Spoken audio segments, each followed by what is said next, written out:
Bismillahirrahmanirrahim. Assalamualaikum warahmatullahi wabarakatuh. Alhamdulillahi rabbil alamin wa bihi nasta'in ala umuri dunya waddin. Sallallahu ala sayyidina Muhammadin khatamin nabiyyin wa ala alihi wa sahbihi ajma'in. Qala rabbi shrah li sadri wa yassir li amri wahlul 'uqdatam min lisani yafqahu qawli saddid lisani wahdi qalbi bijahin nabi wal ali was sahbi. Qalu subhanaka la ilma lana illa ma 'allamtana innaka antal alimul hakim. Allahumma salli ala sayyidina Muhammadin al-fatih lima ughliq wal khatim lima sabaq ناصر الحق بالحق والهادي إلى صراطك المستقيم وعلى آله حق قدره ومقداره العظيم. أما بعد، وبالسند المتصل إلى الإمام النووي رحمه الله تعالى ونفعنا به وبعلومه وبعلوم مشايخنا وبعلوم سائر الصالحين في الدارين آمين. إلى أن قال: الحديث الخامس عن السيدة عائشة رضي الله عنها قالت: قال رسول الله صلى الله عليه وسلم: من أحدث في أمرنا هذا ما ليس منه فهو رد. رواه البخاري ومسلم. وفي رواية لمسلم: من عمل عملا ليس عليه أمرنا فهو رد. Alhamdulillah, ma'asyiral hadirin wal hadirat, bapak-bapak, ibu-ibu jamaah musalla Al-Ikhlas yang diberkahi, yang dirahmati insyaallah oleh Allah Subhanahu wa taala. Alhamdulillah, kita masih diberikan oleh Allah kesempatan untuk berkumpul lagi di tempat yang insyaallah penuh dengan barakah. Mudah-mudahan keberkahannya kembali kepada kita, kepada keluarga kita, kepada orang-orang yang kita cintai. Amin, amin ya rabbal alamin.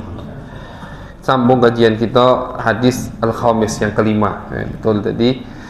Hadis yang kelima yang diriwayatkan oleh Sayyidah Aisyah radhiyallahu taala anha. Sayyidah Aisyah, mungkin nama ini sering kita dengar. Aisyah, istri Nabi Muhammad sallallahu alaihi wasallam, istri kedua Nabi Muhammad. Jadi Nabi Muhammad sallallahu alaihi wasallam ketika Siti Khadijah meninggal, barulah beliau ini menikahi Aisyah. Aisyah namanya putra daripada sahabat Nabi, teman dekat Nabi, orang yang luar biasa cinta kepada Nabi, yaitu Sayyiduna Abu Bakar As-Siddiq radhiyallahu ta'ala. Jadi Aisyah bintu Abi Bakar As-Siddiq, ibunya Ummu Ruman, namanya Ummu Ruman. Beliau ini termasuk yang ayah ibunya sahabat. Beliaunya sahabat ya, karena Sayyidah Aisyah istri Nabi, ayahnya sahabat, ibunya juga sahabat. Tidak semua sahabat seperti itu. Tidak semua sahabat ayahnya sahabat, ibunya sahabat. Jadi beberapa banyak sahabat Nabi yang ayahnya bukan sahabat, artinya tidak Islam, tidak iman, jadi musuh Nabi malahan. Sayyidina Khalid bin Walid, ayahnya Walid, itu musuh besar Nabi. Ikrimah bin Abu Jahal, abahnya Abu Jahal, anaknya Ikrimah sahabat. Umar bin Khattab, ayahnya tidak iman. Banyak dari sahabat-sahabat yang ayahnya tidak iman. Misalkan ada yang ayahnya iman, juga sahabat, ikut Nabi, ibunya tidak iman. Jadi dihitung sama beberapa ulama sejarah, disebutkan jadi satu pembahasan, sahabat yang ayahnya juga sahabat, ibunya juga sahabat. Kalau kita katakan sahabat, sudah pasti dia itu iman kepada Nabi, meninggal dalam keadaan iman kepada Nabi Muhammad SAW, dan ketemu dengan Nabi, jelas. Itu definisi sahabat. Jadi Sayyidah Aisyah termasuk sahabat yang ayahnya sahabat, ibunya juga sahabat. Keluarga yang berkah sekali. Kenapa berkah? Karena sama abahnya, sama Sayyidina Abu Bakar As-Siddiq, semua anggota keluarganya dijadikan untuk khidmat kepada Nabi Muhammad sallallahu alaihi wasallam. Istrinya, anak perempuannya yang besar Asma, anak perempuannya yang kecil Sayyidah Aisyah, anaknya laki-laki Abdullah, ada yang namanya Abdurrahman, semua dijadikan untuk khidmat kepada Nabi Muhammad sallallahu alaihi wasallam. Jadi Aisyah itu termasuk istri Nabi. Diceritakan bahwasanya Nabi Muhammad itu ketika Siti Khadijah meninggal bermimpi didatangin sama malaikat. Kata malaikat, wahai Rasulullah, coba buka apa yang ditutup oleh kain ini. Dibuka sama Nabi. Tak taunya Allah alam tak disebutkan itu di kertas atau di kain juga itu. Dilihat di situ, al-muhim yang penting ada foto Siti Aisyah, ada gambar Aisyah. Kata malaikat, wahai Rasulullah, hadihi zaujatuk, ini istrimu. Ini Nabi belum melamar, belum akad nikah belum, tapi udah dapat mimpi dulu wahyu, ini istrimu wahai Rasulullah. Akhirnya kata Nabi, kalau memang itu takdir bakal terjadi. Betul, setelah Sayyidah Khadijah meninggal tadi, Nabi Muhammad SAW melamar Aisyah putri Abu Bakar As-Siddiq. Cuman beliau ini pas dilamar sama Nabi, dinikahkan sama Abu Bakar As-Siddiq ayahnya, tidak langsung kumpul sama Nabi. Jadi beliau ini akad nikahnya di Mekah, tapi kumpulnya di Madinah. Jadi akad nikah di Mekah. Setelah Siti Khadijah meninggal berapa bulan, Nabi Muhammad menikah dengan Aisyah. Menikah cuman sekedar ijab kabul, cuman sekedar ijab kabul, tanpa dikumpuli sama Nabi. Kenapa? Karena Siti Aisyah masih kecil waktu itu, umurnya baru 7 tahun atau 8 tahun pas ijab kabul, belum dewasa, belum haid, belum bisa dikumpuli. Ketika Nabi sampai di Madinah, hijrah Madinah, tahun kedua Hijriah atau tahun pertama, pertengahan itu, Siti Aisyah umurnya 9-10 tahun baru dikumpuli oleh Nabi Muhammad sallallahu alaihi wasallam. Jadi beliau itu satu-satunya istri Nabi yang beliau nikahi statusnya perawan. 11 istri Nabi, 10 janda. Istri Nabi itu 11. Dari Sayyidah Khadijah sampai yang terakhir Maimunah, 11 jumlahnya. Yang perawan cuma 1. Jadi kalau ada orang yang mengatakan, oh Nabi Muhammad itu suka nikah karena Nabi itu demen betina, misalkan Nabi itu macam-macam omongan yang tidak pantas yang ditujukan kepada Nabi, maka itu orang yang tidak pernah baca sejarah. Kalau orang yang baca sejarah, dia tahu Nabi itu nikah bukan karena hawa nafsu, bukan karena syahwat, bukan karena beliau suka dengan perempuan. Kalau memang karena hawa nafsu, syahwat, beliau itu diberikan izin sama Allah, dilepaskan, bebaskan. Kata Allah, mau nikah berapa saja bebas untuk Nabi Muhammad SAW. Kalau memang karena syahwat, hawa nafsu, pasti terbalik. 10 perawan, 1 janda. Paling tidak begitu kan. Kalaupun ada janda 1-2 lah sudah. Sisanya perawan. Kenapa? Karena beliau, siapa yang tidak mau jadi besan Nabi? Semua berangan-angan pengen jadi besan Nabi Muhammad sallallahu alaihi wasallam. Jadi kalau memang karena hawa nafsu syahwat, pasti 10 perawan 1 janda. Tapi tidak. Lihat sejarah Nabi, 10 janda, bahkan ada beberapa yang sudah punya anak, 1 perawan. Dan kalau dikaji lagi, setiap Nabi menikahi istrinya itu pasti ada hikmah di balik pernikahan tersebut. Pasti ada hikmahnya. Setiap Nabi menikahi istri beliau ada cerita, ada sebab. Dan setelah itu ditampakkan oleh Allah Subhanahu wa taala hikmah dari pernikahan tersebut. Salah satunya contoh, ada istri Nabi yang bernama Juwairiyah. Juwairiyah ini dari Bani Al-Mustalik, kelompok yang tidak mau ikut Nabi tapi malahan mau memerangi Nabi. Akhirnya diperangi sama Nabi Muhammad SAW. Diperangi, kalah, ditawan 200, kurang lebih 200 lebih kakak jadi budak. Jadi bukan 200 orang, 200 keluarga. Jadi apa? Jadi budak. Termasuk di antara budak yang ditawan sama Nabi Muhammad SAW itu adalah Juwairiyah ini. Tawanan perang, jadi budak. Yang sudah dibagi-bagi. Satu orang dapat 2 budak, satu orang dapat 1 budak, satu orang dapat 3 budak, dibagi. Selesai dibagi, Juwairiyah itu akhirnya datang ke hadapan Nabi Muhammad sallallahu alaihi wasallam. Kata Juwairiyah aja, wahai Muhammad, tolong bantu aku untuk merdeka. Kata Juwairiyah, bantu aku untuk merdeka. Kata Nabi, mau tidak kau aku kasih solusi yang lebih baik? Juwairiyah ini putri pemimpin kabilah tersebut. Apa kata Nabi? Kau aku merdekakan dan aku jadikan mahar untuk menikahmu kemerdekaanmu. Jadi dilamar sama Nabi Muhammad sallallahu alaihi wasallam. Setuju Juwairiyah, dimerdekakan sama Nabi dan maharnya ya merdeka itu. Merdeka itu kan mahal itu. Dinikahkan sama Nabi, dikawini. Setelah dikawini sama Nabi, itu setiap sahabat yang dapat bagian budak dari keluarga Juwairiyah, karena 200 kepala keluarga tadi kan satu keluarga kali itu kan, satu kabilah. Setiap sahabat yang dapat bagian, ada yang fulan dapat 2, fulan dapat 1 dari kabilah. 200 kakak ya. Kalau satu kakak ada 3 kepala, berarti kalikan 600 itu. Kalau 4 kalikan berapa ratus orang yang jadi budak. Setelah Nabi menikahi Juwairiyah sama sahabat, semua budak yang mereka dapatkan dari kabilah Juwairiyah dimerdekakan. Kata mereka, tidak pantas besan Nabi jadi budak kita. Tidak pantas besan Nabi jadi budak kita, kata Juwairiyah, kata sahabat-sahabat. Akhirnya yang ada dapat bagian budak 2 tadi dimerdekakan. Ini keluarga Juwairiyah, besan Nabi dimerdekakan. Semua merdeka akhirnya. Kata Siti Aisyah, aku tidak pernah melihat perempuan yang membawa keberkahan kepada keluarganya melebihi Juwairiyah. Kenapa? Berkat dia dinikahi sama Nabi, semua keluarganya yang tadinya jadi budak dimerdekakan sama pemiliknya semua. Itu hikmah daripada pernikahan Nabi Muhammad sallallahu alaihi wasallam.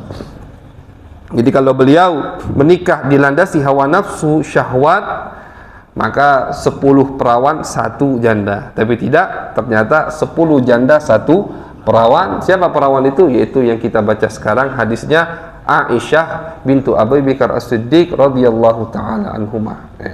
Beliau ini, Sayyidah Aisyah ini cerdas. Termasuk istri Nabi yang sangat cantik dan juga cerdas. Maka dari itu sangat dicintai oleh Nabi besar Muhammad sallallahu alaihi wasallam. Sahabat tahu tidak bisa, karena Nabi Muhammad adil. Orang yang punya istri lebih dari 1 harus adil, wajib hukumnya adil. Jangan poligami tapi tidak mau adil. Tak boleh. Itu kata Nabi, nanti di hari kiamat orang yang istrinya lebih dari 1 tidak adil akan dibangkitkan badannya miring, tak bisa lurus, cacat istilahnya. Bukan di dunia cacatnya, na'udzubillah min dzalik, cacatnya nanti di akhirat miring. Kenapa? Kalau tidak adil, kata Nabi di dunia. Nabi Muhammad adil, malam dibagi semua sama Nabi satu-satu. Jatahnya adil, tapi cuman kalau masalah hati itu tidak bisa kita nak adil.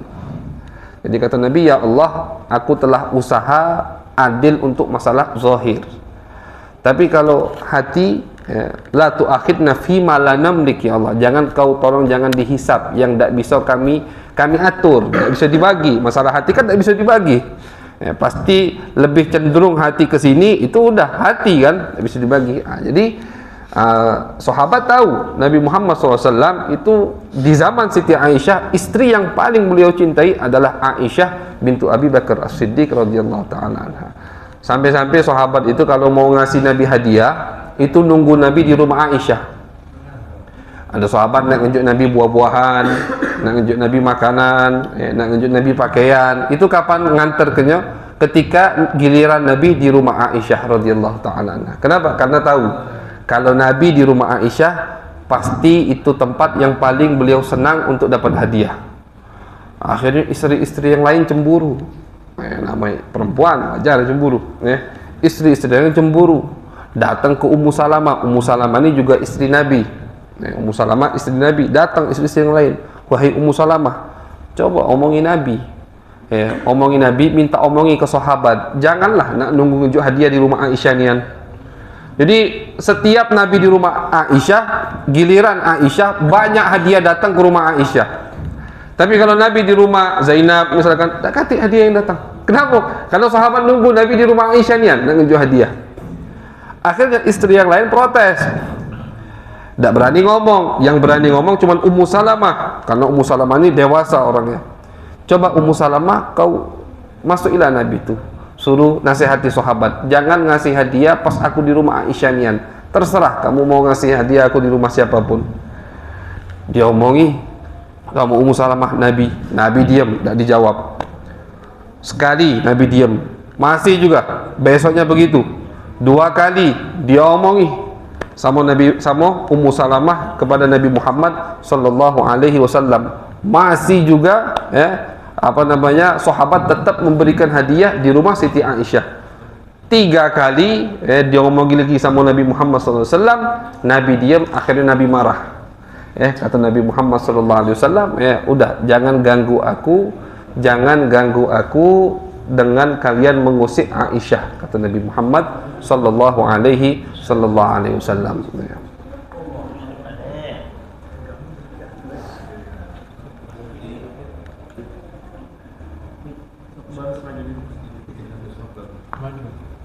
Kalau nak maju-majulah dulu, biar kita tak putus-putus jadi kajiannya. Jadi hadis Nabi jangan diputus.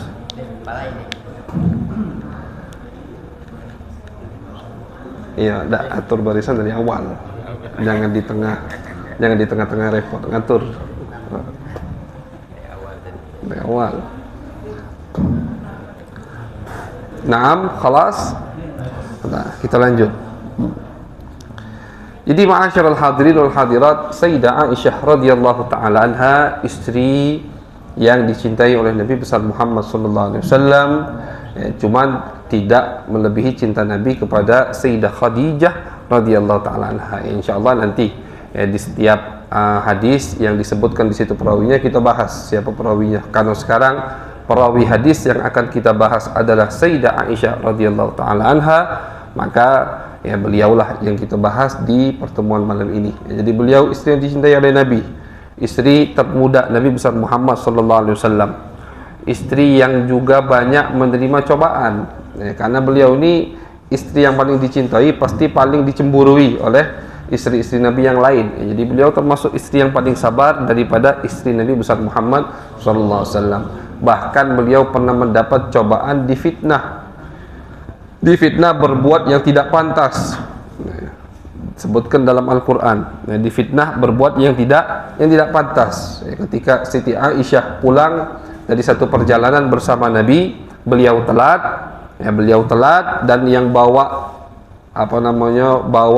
kendaraan Siti Aisyah tidak sadar Siti Aisyah tidak ada di dalam. Walhasil Nabi sudah nyampe ke Madinah, Siti Aisyah masih di jalan bersama satu sahabat yang mulia yang tidak mungkin berkhianat kepada Nabi Muhammad sallallahu alaihi wasallam. Masuk ke Madinah, pemimpin munafik Abdullah bin Ubay bin Salul melihat itu, langsung diambil, dijadikan senjata untuk mengganggu Nabi Muhammad sallallahu alaihi wasallam. Dia sebarkan isu Aisyah berbuat serong kepada atau bersama sahabat tadi. Wah, ini masalah luar biasa. Jadi Nabi itu diganggu sama munafik, bukan beliau yang dihina, bukan beliau yang disakiti, bahkan sampai ke keluarga beliau, istri beliau pernah dituduh berbuat yang tidak-tidak oleh orang-orang munafik, orang-orang yang benci kepada Nabi Muhammad sallallahu alaihi wasallam. Tapi apakah Allah diam? Allah tidak diam. 1 bulan pas dari isu itu tersebar, Allah turunkan beberapa belas ayat suci Al-Quran dari surat An-Nur membersihkan istri Nabi Aisyah radhiyallahu taala anha. Jadi kalau ada yang masih meragukan kesucian Aisyah, itu berarti seakan-akan meragukan Al-Quranul Karim. Kenapa? Karena kesucian Aisyah itu langsung disucikan oleh Allah Subhanahu wa ta'ala di dalam kitab suci Al-Quran.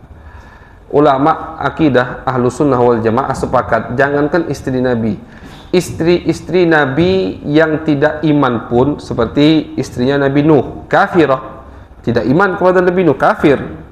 Istrinya Nabi Lut, kafir juga, kafir, tidak iman sama Nabi Lut, istri Nabi.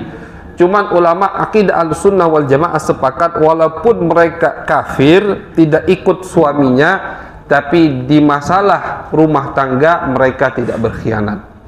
dijaga sama Allah Subhanahu wa taala. Jadi walaupun istri Nabi yang kafir, tidak mungkin dia itu berbuat serong dengan orang lain, tidak mungkin. Khianat masalah itu tidak mungkin. Kenapa? Dijaga sama Allah Subhanahu wa taala. Apalagi ini istri Nabi Muhammad SAW, mukminah, iman, cinta luar biasa ke Nabi Muhammad sallallahu alaihi wasallam. Beliau ini ketika Nabi meninggal umurnya baru 18 tahun. 18 tahun ya. 18 tahun Nabi Muhammad meninggal. Jadi beliau hidup setelah Nabi kurang lebih 50 tahun. Setelah Nabi beliau masih hidup 50 tahun, ya beliau habiskan waktunya untuk menyebarkan hadis Nabi besar Muhammad sallallahu alaihi wasallam. Sahabat yang terbanyak meriwayatkan hadis perempuan cuma satu, Siti Aisyah. Ya, jadi kata ulama, sahabat yang banyak meriwayatkan hadis ada 7. Masuk kategori banyak kalau riwayatnya lebih dari 1000. Misalkan Sayyidina Umar tidak sampai 1000, cuma 300, 400, belum yang terbanyak. Sayyidina Abu Bakar cuma 200, belum terbanyak. Sayyidina Ali cuma sekian, belum terbanyak. Siapa yang terbanyak? Yang lebih dari 1000 periwayatan hadisnya. Abu Hurairah, Abdullah bin Umar, Abdullah bin Abbas, Jabir Al-Ansari, Abu Sa'id Al-Khudri. Perempuan cuma satu, Siti Aisyah radhiyallahu ta'ala. Riwayatnya itu sampai 2000 lebih meriwayatkan hadis Nabi besar Muhammad sallallahu alaihi wasallam. Jadi beliau ini dihabiskan waktunya setelah Nabi Muhammad meninggal untuk meriwayatkan hadis-hadis yang beliau dengar banyak dari Nabi atau beliau dengar banyak dari orang tuanya Sayyidina Abu Bakar As-Siddiq. Cuma kita jangan heran, ngapa Sayyidina Abu Bakar periwayatannya dikit? Ada namanya itu. Sayyidina Abu Bakar sedikit, padahal iman sama Nabi dari awal.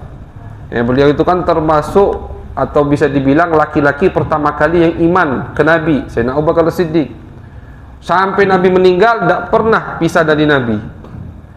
Kalau kita baca kitab sejarah, baca kitab hadis, itu pasti sering disebutkan Nabi datang ke rumah fulan, Sanjo misalkan, bersama Abu Bakar As-Siddiq. Nabi keluar ke pasar bersama Abu Bakar As-Siddiq. Nabi pergi ke sana bersama Abu Bakar As-Siddiq. Abu Bakar As-Siddiq itu selalu sama Nabi. Sampai Nabi meninggal sama Nabi beliau. Tapi kenapa periwayatannya sedikit? Tidak seperti putrinya sampai 2000. Sayyidina Abu Bakar dikumpulkan sama ulama cuman 200 kurang lebih. Karena kata ulama, bukan beliau tidak tahu hadis yang diriwayatkan Aisyah. Beliau tahu semua. Contoh yang lain, Abu Hurairah termasuk sahabat yang banyak meriwayatkan hadis Nabi, 2000 lebih juga. Abu Hurairah, padahal beliau sama Nabi cuma 3 tahun. Abu Hurairah itu masuk Islam tahun 7 Hijriah. Di awal tahun 11 Nabi Muhammad meninggal. Jadi kurang lebih 3 tahun Abu Hurairah bersama Nabi Muhammad SAW. Tapi beliau termasuk sahabat yang paling banyak meriwayatkan hadis Nabi. Nah, ini ada teka-tekinya. Kata ulama hadis menjelaskan, bukan artinya Abu Bakar Siddiq, Umar bin Khattab, Ali bin Abi Thalib, Uthman bin Affan tidak tahu hadis yang diriwayatkan oleh Abu Hurairah, oleh Siti Aisyah. Mereka semua tahu, cuman mereka tidak punya waktu yang banyak, tidak punya waktu luang untuk meriwayatkan hadis Nabi besar Muhammad SAW. Karena apa? Karena mereka diberikan tugas berat, lebih berat daripada tugas-tugas yang lain. Sayyidina Abu Bakar As-Siddiq ketika Nabi meninggal jadi khalifah. Jadi khalifah itu jangan kena riwayatkan hadis, beliau itu sibuk ngurusi yang murtad, ngurusi yang tidak galak zakat. Habis itu selesai semua, mulai memerangi pasukan Romawi, mulai ke Persia, meninggal. Belum sempat nak riwayatkan hadis, belum sempat istilahnya nak buka majlis taklim, belum sempat. Sibuk gantikan posisi Nabi Muhammad SAW. Sayyidina Umar juga begitu. Beliau jadi khalifah, dilanjutkan Persia, habis kalau Persia di zaman Sayyidina Umar. Bahkan sampai ke mana? Ke Mesir, semua masuk di zaman Sayyidina Umar. Belum sempat untuk meriwayatkan hadis, beliau juga meninggal. Begitulah Sayyidina Utsman, Sayyidina Ali bin Abi Thalib. Dan beliau tidak lama-lama kalau ini, ya kan? Sayyidina Utsman, Sayyidina Umar 10 tahun. Sayyidina Utsman 20 tahun. Setelah itu Sayyidina Ali 5 tahun meninggal. Tahun 40 Hijriah semua sudah meninggal. Sedangkan Sayyidah Aisyah, Nabi meninggal umurnya baru 18 tahun. hidup setelah Nabi 50 tahun kurang lebih. Beliau perempuan, tidak punya jabatan di daulat Islamiyah. Jadi beliau waktunya dihabiskan untuk apa? Dihabiskan untuk menyebarkan hadis Nabi Muhammad sallallahu alaihi wasallam. Jadi beliau termasuk daripada sahabat Nabi yang banyak meriwayatkan hadis Nabi Muhammad sallallahu alaihi wasallam. Kelebihan beliau yang paling luar biasa bahwasanya ketika Nabi Muhammad meninggal, Nabi Muhammad berada di pangkuan Sayyidah Aisyah. Nabi Muhammad itu ruhnya keluar dari jasad. Beliau di mana posisinya? Di pangkuan Sayyidah Aisyah radhiyallahu taala anha. Dan terakhir yang masuk ke mulut Nabi bukan air Zam-Zam, bukan minum, bukan air minum biasa, tapi air ludah Aisyah. Itu terakhir yang masuk ke mulut Nabi. Karena di akhir hayat Nabi datang ke rumah Sayyidah Aisyah Abdurrahman, kakak Sayyidah Aisyah.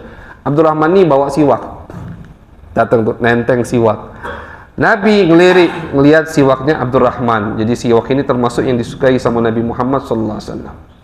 Nabi ngelirik itu tertarik dengan siwak yang dibawa Abdurrahman. Ini Nabi di pangkuan Sayyidah Aisyah.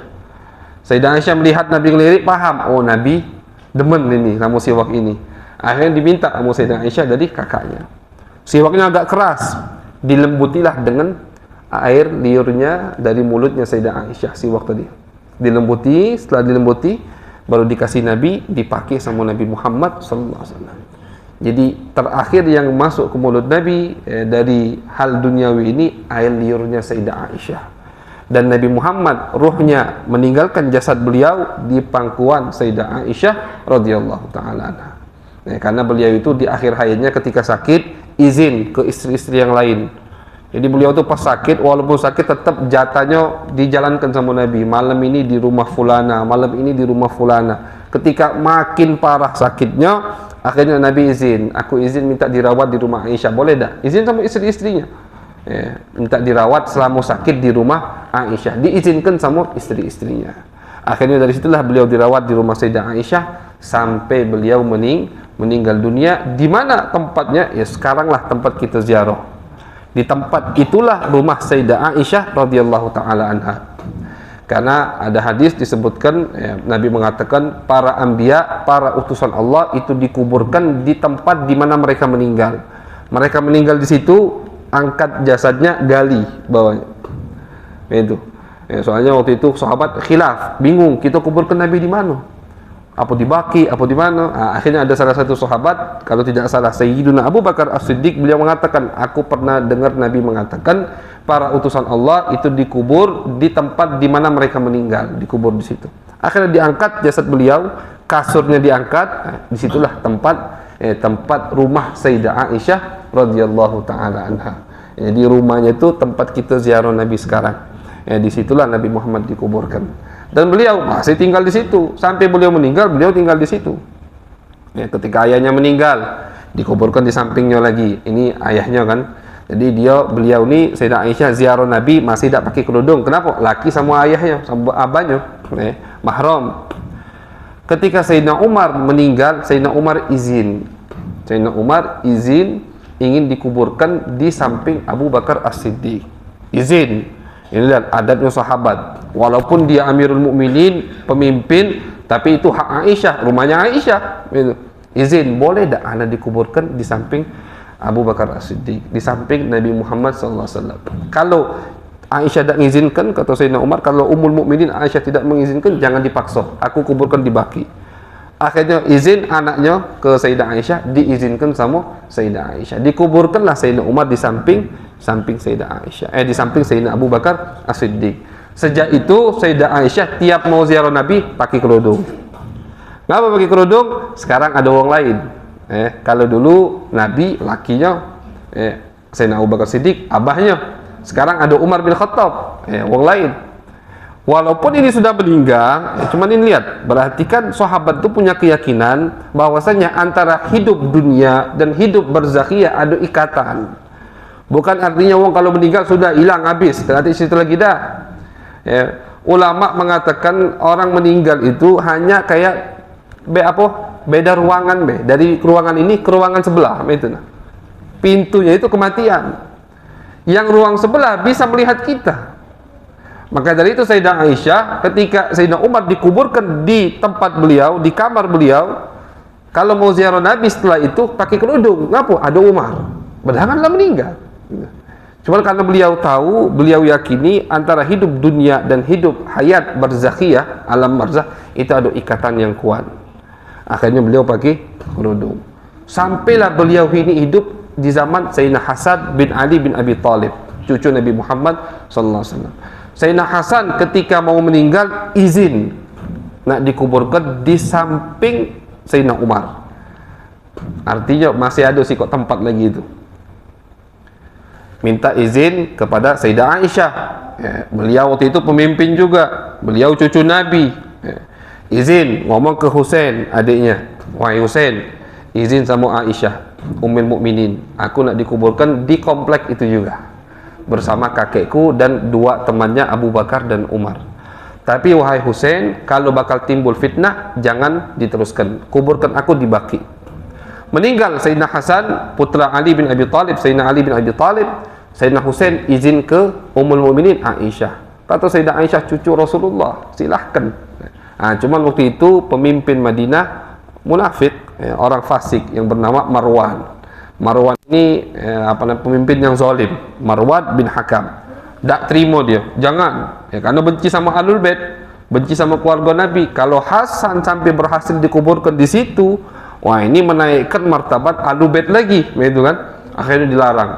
Karena Sayyidina Husain ingat pesan kakaknya, kalau bakal ada pertumpahan darah, jangan kau teruskan, kuburkan aku di Baqi. Maka Sayyidina Hasan, putra Sayyidina Ali bin Abi Thalib, putra Sayyidah Fatimah bintun Nabi, itu dikuburkan di Baqi.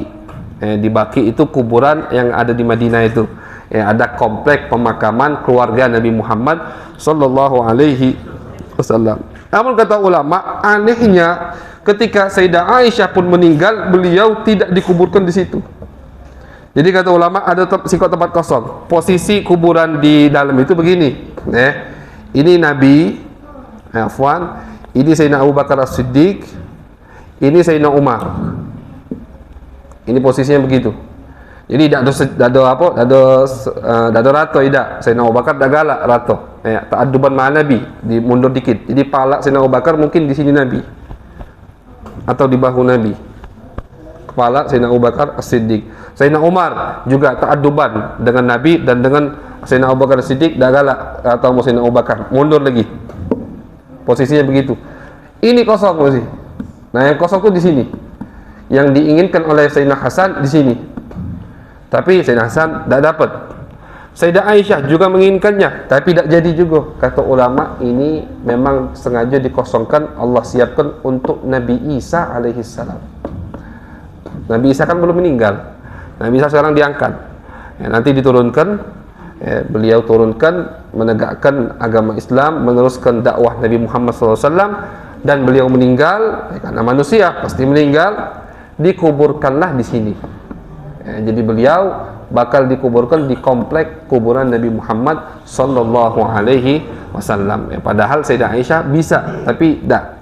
Bukan takdirnya, bukan jodohnya, bukan bagiannya. Sayyidah Aisyah pun dikuburkan di Baqi, pemakaman istri-istri Nabi Muhammad sallallahu alaihi wasallam. Beliau meninggal kurang lebih umurnya 60 atau 58 tahun, atau 68 tahun. Jadi kurang lebih 50 tahun beliau hidup setelah zaman Nabi Muhammad sallallahu alaihi wasallam. Ini hadis diriwayatkan oleh Sayyidah Aisyah. Kita baca hadisnya. Apa kata beliau? Qala Rasulullah sallallahu alaihi wasallam, Nabi Muhammad sallallahu alaihi wasallam bersabda, man ahdatha fi amrina hadza ma laysa minhu fa huwa raddun.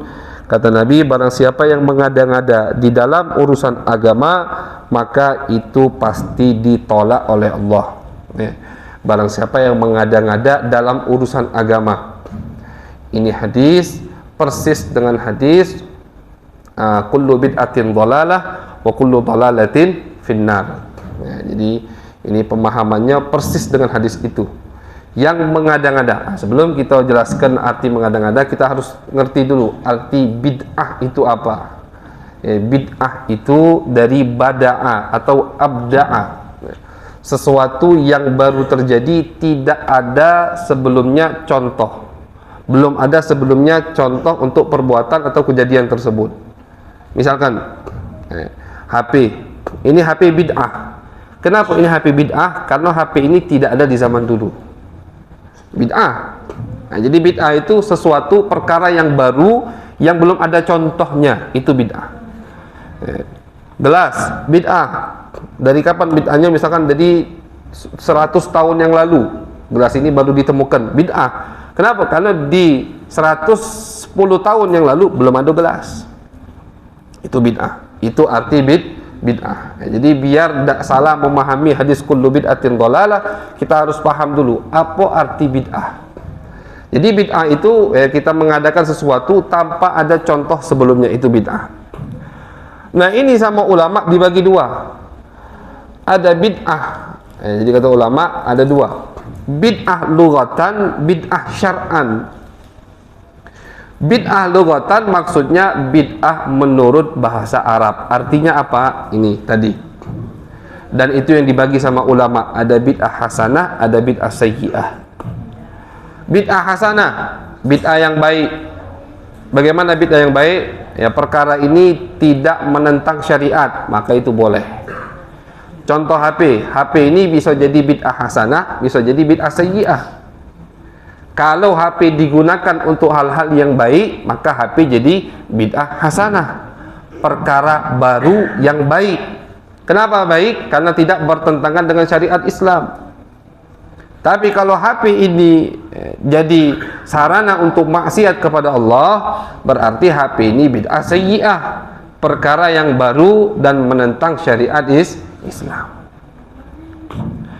Jadi yang dibagi sama ulama ada bid'ah hasanah, bid'ah sayyi'ah, itu bid'ah menurut bahasa.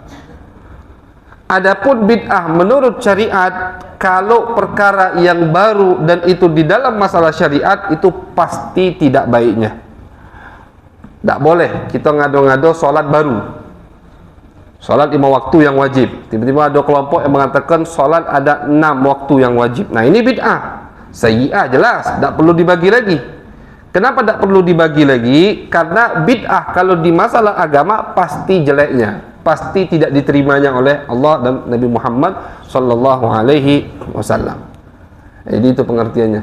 Misalkan acara-acara Islam itu kan tidak ada di zaman Nabi Muhammad sallallahu alaihi wasallam. Berarti itu perkara yang baru. Tapi apakah itu bid'ah sayyi'ah atau bid'ah hasanah atau itu bid'ah syar'an, tidak bisa dibagi? Kata ulama, itu bukan bid'ah syariat, bukan. Karena apa? Karena hari perayaan Islam itu tidak ada syariat yang baru, tidak ada ibadah baru. Sekarang perkumpulan maulid, misalkan perkumpulan atau Isra Mi'raj yang baru kita lalui, perkumpulan Isra Mi'raj. Apakah ada ibadat baru di dalam perkumpulan Isra Mi'raj? Ngumpul Isra Mi'raj, kumpul di mana? Di masjid, niat i'tikaf. Niat i'tikaf ibadah sudah ada di zaman Nabi. Duduk di masjid, ibadah di zaman Nabi. Kumpul baca Quran bareng-bareng, ibadah sudah ada di zaman Nabi. Kita kumpul itu apa? Untuk zikir, menyebut nama Allah, menyebut nama Nabi Muhammad, ibadah sudah ada di zaman Nabi Muhammad sallallahu alaihi wasallam. Tidak ada ajaran baru di situ. Maksud dari kullu bid'atin dhalalah, artinya setiap bid'ah pasti sesat. Maksudnya bid'ah yang di dalam urusan syariat. Artinya mengada-ngada ajaran baru, menambahkan ibadah baru. Kalau misal kita katakan perayaan maulid hukumnya wajib, itu baru bid'ah. Ngapa bid'ah? Karena tidak kata di Al-Quran tidak disebutkan maulid itu wajib. Dalil, dari segi dalil. Kalau kita mengatakan Isra Mi'raj, perayaan Isra Mi'raj hukumnya wajib, itu baru kita salah. Ngapa salah?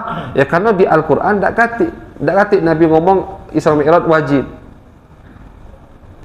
Paham ya? Jadi kurang lebih itu pengertian dari kullu bid'atin dhalalah. Kalau sudah dhalalah, sudah sesat, wa kullu dhalalatin finnar, maka orang yang sesat pasti berada di dalam api neraka. Masyaallah hadirin hadirat, bapak ibu-ibu yang dirahmati oleh Allah, memahami hadis Nabi itu tidak boleh sembarangan, tidak boleh sembarangan. Dan bukan sembarangan orang juga bisa memahami hadis Nabi Muhammad sallallahu alaihi wasallam. Dengar hadis kullu bid'atin dhalalah. Akhirnya sama dia diterapkan setiap yang tidak ada di zaman Nabi itu pasti bid'ah. Nah, itu salah. Kalau setiap yang di zaman Nabi itu pasti bid'ah, maka agama Islam itu bukan agama untuk sampai hari akhir. Islam ini agama untuk sampai hari kiamat, sampai akhir, terakhir agama kan Islam. Kalau misalkan setiap yang baru itu bid'ah, setiap yang tidak ada di zaman Nabi pasti salah, bagaimana Islam ini bisa kafatan linnas? Tidak bisa itu. Tidak bisa Islam kafatan linnas kalau kita memahami yang tidak ada di zaman Nabi pasti salah. Tidak bisa. Kalau memang itu betul, pemahaman seperti itu betul, maka sholat tarawih kita itu bid'ah. Tidak boleh. Kenapa? Karena tidak katik perkumpulan sholat tarawih di zaman Nabi. Dibatalkan sama Nabi. Sejarah sholat tarawih itu kan Nabi sholat di malam Ramadan. Nabi sholat di masjid sendirian. Sahabat melihat Nabi sholat. Akhirnya sahabat sholat sama Nabi. Malam pertama itu. Malam kedua tambah banyak sahabat ikut Nabi. Malam ketiga Nabi tidak keluar. Besoknya Nabi mengatakan, aku tahu kalian semalam datang nunggu aku nak sholat bareng. Aku sengaja tinggalkan, kata Nabi, karena takut nanti diwajibkan untuk kalian. Sampai Nabi meninggal, tidak ada sholat tarawih berjamaah. Berjamaah di masjid. Tapi kalau sholat sendiri-sendiri, sahabat semua sholat di malam Ramadan. Karena Nabi menganjurkan, man qama Ramadan imanan wa ihtisaban ghufira lahu ma taqaddama min dhanbih. Itu anjuran dari Nabi. Di zaman Sayyidina Umar, di malam suci Ramadan, Sayyidina Umar lagi jalan, nyingok masjid, tak lama pandangan nih, kata Sayyidina Umar. Ngapa? Ada yang imaman berdua, ada yang imaman bertiga, ada yang imaman berlima, ada yang dewean, di masjid, satu masjid. Kata Sayyidina Umar, ini pandangan tak enak. Bagaimana kalau kita gabungkan jadi satu imam? Nah ini lihat, padahal perkara ini ditinggalkan sama Nabi, ya kan? Sama Sayyidina Umar dilakukan. Sayyidina Umar ini orang termasuk sahabat yang paling paham dengan syariat. Beliau ini sampai dijuluki Al-Mulham. Mulham itu selalu diberi ilham oleh Allah. Pemahamannya sangat tajam dalam urusan syariat. Kata Sayyidina Umar, pandangan tidak bagus ini. Bagaimana hati mereka bisa bersatu di medan pertempuran kalau di dalam masjid mereka pisah-pisah. Akhirnya dipanggil sahabat Nabi yang paling bagus bacaan Al-Qur'annya, yaitu Ubay bin Ka'ab. Diperintahkan, Ubay, besok kau jadi imam sholat tarawih. Besok malamnya Sayyidina Umar lewat masjid, melihat Ubay jadi imam, semua makmum bersama Ubay. Apa kata Sayyidina Umar? Nikmatil bid'atu hadih. Sebaik-baiknya bid'ah, kata Sayyidina Umar, yang seperti ini. Beliau akui itu bid'ah. Beliau akui ini perkara yang baru, tidak ada di zaman Nabi. Tapi ini perkara baru yang paling baik. Kenapa? Karena tidak bertentangan dengan syariat Nabi besar Muhammad sallallahu alaihi wasallam. Beliau paham, Nabi sudah meninggal, berarti tidak akan ada syariat baru lagi. Nabi meninggalkan jamaah tarawih karena takut diwajibkan tarawih. Ketika Nabi meninggal, berarti tidak ada yang bakal diwajibkan lagi. Sudah, kata Sayyidina Umar. Selagi ini ada maslahat, dikumpulkan satu oleh Sayyidina Umar, dan beliau mengakui itu bid'ah. Kata Sayyidina Umar, ini bid'ah, cuman ini adalah sebaik-baiknya bid'ah. Misalkan kita ngerayakan maulid, dewe-dewean di rumah, bagus. Cuman kalau di masjid, di musola, rame-rame, kekompakan, ukhuwah Islamiyah, kan lebih bagus. Syiar Islamnya lebih besar, lebih cahaya yang lebih besar. Ketika berkumpul pasti cahaya yang lebih besar. Sikok lampu tidak seterang kalau 40 lampu berkumpul. Bayangkan kalau 40 mukmin berkumpul, Nabi yang mengatakan tidaklah berkumpul 40 orang mukmin kecuali ada wali di antara mereka. Kita ini lebih dari 40, ada wali di sini. Nabi itu yang mengatakan tidak berkumpul 40 orang mukmin kecuali ada wali. Jadi tidak bisa sembarangan orang untuk memahami hadis Nabi Muhammad sallallahu alaihi wasallam. Tidak cukup cuma tahu terjemahan. Kalau tahu terjemahannya langsung bisa memahami, dia tidak cukup. Kata ulama, banyak contoh-contoh hadis Nabi yang tidak bisa kita pahami secara langsung. Contoh, Nabi mengatakan, kata Nabi besar Muhammad SAW, la salata li jaril masjid illa fil masjid. Kata Nabi, tidak ada salat untuk orang yang tinggalnya di samping masjid kecuali di masjid. Tapi apakah ada di kitab fikih Islam solat tak sah kalau wong yang tinggal di samping masjid tak solat di masjid? Kan tidak. Dakati di kitab fikih Islam orang yang tinggal di samping masjid solat di rumah solatnya tak sah. Dakati tetap sah solatnya walaupun dia tinggal di samping masjid, dia solat di rumah sah. Tapi ini Nabi mengatakan tidak, kata Nabi, orang yang tinggal di samping masjid tidak ada solat kecuali di masjid. Ini kata ulama maksudnya tidak sempurna solatnya. Misalkan kata Nabi, la yadkhulul jannah qattat, la yadkhulul jannah namam, tidak masuk surga orang yang suka adu domba. Berarti yang adu domba tidak masuk surga nian? Tidak. Allah mengatakan semua dosa diampuni sama Allah, semua dosa bakal dihapus kecuali isyrak billah, wong yang menduakan Allah Subhanahu wa taala. Berarti ini apa? Arti kata Nabi tidak masuk surga wong yang suka adu domba. Kata ulama dukhulan awwaliyan, artinya tidak masuk surga di kelompok yang pertama kali masuk. Maksudnya pasti dibasuh dulu di api neraka sampai dia bersih baru dia masuk surga. Tapi kalau kita langsung memahami hadis Nabi, ini orang tidak tahu, misalkan baca terjemahan, oh yang adu domba tidak masuk surga, oh kalau di neraka terus tidak masuk surga. Ini Nabi mengatakan tidak masuk surga. Ini termasuk contoh bukti kata ulama untuk memahami hadis Nabi besar Muhammad SAW. Tidak boleh sembarangan orang, harus baca hadis-hadis ulama-ulama itu. Mereka ngarang kitab bukan ngarang kitab syarah hadis Nabi, mereka ngarang kitab bagaimana kita mensyarahkan hadis Nabi, sampai ada karangan kitabnya, cara biar kita bisa mensyarahkan hadis Nabi. Ada ulama sekarang yang masih hidup di Mekah sana sekarang, beliau baru ngarang setebal ini, masyaallah hadirin, Al-Faqir punya kitab setebal ini. Apa ini tebal ini isinya? Apa namanya, judul besarnya istilahnya bagaimana kita mensyarahkan hadis Nabi Muhammad sallallahu alaihi wasallam. Tak sembarangan, setebal ini. Nah, yang masing-masing ngarahkan hadis Nabi kira-kira baca belum kitab ini? Jangan gitu, baca belum kitab hadis Arba'in 40. Contoh kata beliau, kalau mau mensyarahkan hadis Nabi itu harus kita kumpulkan dulu sanadnya. Ini urusan sanad bukan urusan kita. Harus kita tahu dulu ini sahih apa tidak. Harus kita cari lagi hadis-hadis yang persis seperti ini, baru bisa mensyarahkan hadis Nabi Muhammad sallallahu alaihi wasallam. Jadi apa namanya, tidak semua perkara yang baru itu bid'ah dalalah. Bid'ah betul bid'ah, tapi bid'ah tidak semuanya dalalah. Kalau bid'ah dalalah, maka kalau mengatakan bid'ah dalalah tak boleh maulid, tapi macam Al-Quran yang sudah dicetak itu kan bid'ah juga tuh. Di zaman Nabi Al-Quran belum tertulis di buku satu. Kapan Al-Quran dikumpulkan di satu buku? Di zaman Sayyidina Abu Bakar As-Siddiq, di zaman Sayyidina Utsman bin Affan. Di zaman Nabi tidak. Zaman Nabi Al-Quran itu terpisah-pisah.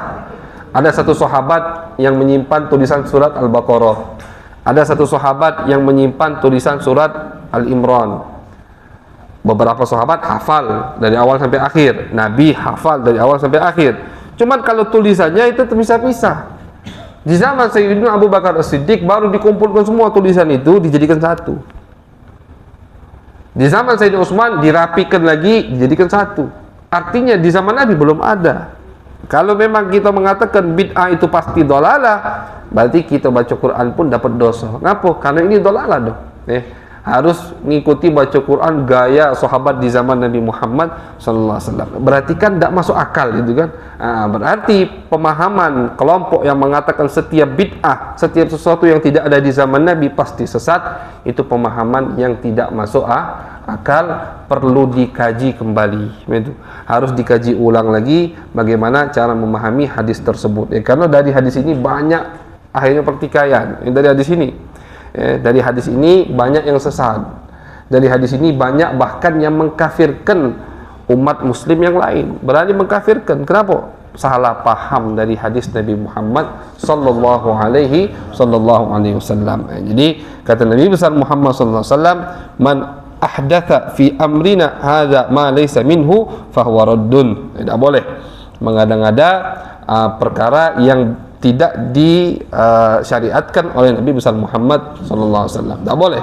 Misalkan Boleh tak kita mengatakan, oh, salawat di hari malam Jumat itu wajib 1000, tak boleh kurang dari 1000 misalkan? Itu tak boleh. Kenapa tak boleh? Karena tidak ada dalilnya dari Nabi.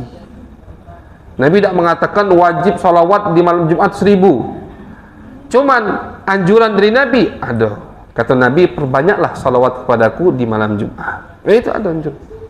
Misalkan kita ni wajib istighfar sehari 300, hukumnya wajib. Kalau dah istighfar berdosa. Itu baru bid'ah yang dolalah itu. Mengada-ngada masalah syariat di urusan agama, urusan ibadah yang tidak disyariatkan oleh Nabi besar Muhammad sallallahu alaihi wasallam. Jadi misalkan baru, apalah, kasihlah contoh yang lain. Kasih contoh yang lain, pokoknya dia mengatakan itu disyariatkan. Ini hukumnya wajib, ini hukumnya sunnah. Misalkan bawa tasbih hukumnya wajib. Katik dalilnya bawa tasbih hukumnya wajib. Tapi apakah bawa tasbih bid'ah? Juga tidak bid'ah, dolalah. Bid'ah, betul bid'ah, tapi bukan dolalah. Tapi wajib, tidak wajib. Sunnah, tidak sunnah. Nabi tidak pakai tasbih. Itu. Jadi yang mengatakan tasbih itu sunnah dilakukan oleh Nabi, salah. Itu baru bid'ah dolalah. Masuk ke bid'ah dolalah. Tapi yang tidak mengatakan tasbih itu sunnah, kenapa bawa tasbih? Ya karena biar ngingetkan aku salawat sama Nabi. Itu bukan bid'ah dolalah, berarti bid'ah hasanah. Kenapa? Karena natijahnya yang dituju adalah salawat kepada Nabi Muhammad sallallahu alaihi wasallam. Jadi kita harus tengah-tengah. Syariat Nabi Muhammad, manhaj Nabi Muhammad, akidah Ahlussunnah wal Jamaah tengah-tengah. Ya, baina farthin wa damin.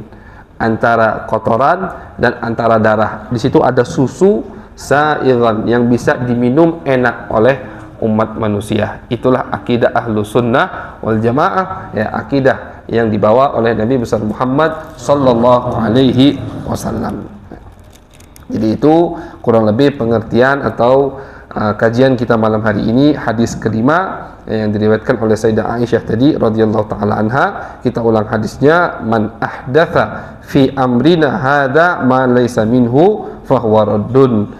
Ada riwayat yang lain mengatakan, man amila amalan laisa alaihi amruna fahuwa raddun. Ya, artinya ditolak sama Allah Subhanahu wa taala kalau kita mengada-ngada di dalam urusan syariat. Tapi kalau kita menjadikan satu sebab, kita jadikan satu wasilah untuk kita melakukan ibadah tersebut, itu tidak masalah. Jadi perkumpulan di dalam sholat tarawih, sholat tarawihnya sudah ada. Sholat tarawih Nabi sholat tarawih. Jadi tarawih itu kan apa? Sholat tarawih itu bukan namanya sholat tarawih. Sholat tarawih itu sholat di malam bulan suci Ramadan. Kenapa dinamakan tarawih? Tarawih itu dari tarwiyah atau dari istirahat. Setiap dua rakaat salam. Setiap dua rakaat salam. Makanya dinamakan tarwih. Tarwih itu banyak istirahatnya dalam salat, dinamakanlah salat tarawih begitu. Tapi kalau Nabi menamakannya salat tarawih, tidak dinamakan sama Nabi salat tarawih. Jadi misalkan kita di dalam rumah salat di malam bulan suci Ramadan, tarawih bukan tarawih itu. Kenapa tarawih? Ya karena kita sholatnya di waktu malam bulan suci Ramadan. 2 rakaat begitu. Cuman daripada di rumah, ikut tadi Sayyidina Umar, dikumpulkan di satu tempat biar syiarnya lebih jelas. Jadi mudah-mudahan kita diberikan oleh Allah Subhanahu wa taala taufik hidayah dalam memahami hadis Nabi besar Muhammad sallallahu alaihi wasallam. Kita tak bisa memahaminya, Ustaz. Cak mana jadi sudah kita pelok ibe yang bisa paham. Itu gampang ya. Dah susah. Kalau kita tak punya kemampuan untuk memahami hadis Nabi, jangan ngado-ngado itu jangan. Kata Imam Abu Hanifah, "Lau sakatal jahil laqallal khilaf." Kalau orang yang bodoh atau orang yang tidak paham itu diam, maka tidak ada pertikaian di agama Islam ini. Misalkan ada orang yang di bidang manajemen, tidak usahlah ngomong masalah syariat. Kalau masalah syariat ikut sama ustadz. Ustadz yang tidak paham manajemen tidak usah sok tahu manajemen. Ikutlah orang yang paham manajemen itu. Yang misalkan ustadz bukan bidangnya kedokteran, tidak usah jadi dokter, gitu kan? Kalau sakit ke dokter, gitu. Dokter masalah agama tanya sama ustaz. Begitu dunia ini diciptakan sama Allah begitu. Jadi yang tidak paham urusannya dagang, ya sudah, fokuslah di dagang. Bingung masalah agama, tanya sama yang paham. Yang tidak paham masalah berdagang, ketika mau berdagang harus belajar sama yang ngerti berdagang, biar tidak tertipu. Itu. Jadi memang dunia ini sama Allah dijadikan saling butuh gitu. Ya, ada yang butuh dengan ilmu itu, ada yang butuh dengan ilmu ini, ada yang butuh dengan ilmu ini, biar manusia ini tidak tertipu, kata Allah Subhanahu wa taala. Mudah-mudahan kita diberikan hidayah oleh Allah untuk menyadari posisi kita masing-masing. Itu harus sadar posisi masing-masing sehingga kita bisa makin dekat dengan Allah dan Nabi Muhammad sallallahu alaihi wasallam. Amin ya rabbal alamin. Wa sallallahu ala sayyidina Muhammadin wa ala alihi wa sahbihi wa baraka wasallam. Walhamdulillahi rabbil alamin. Assalamualaikum warahmatullahi wabarakatuh.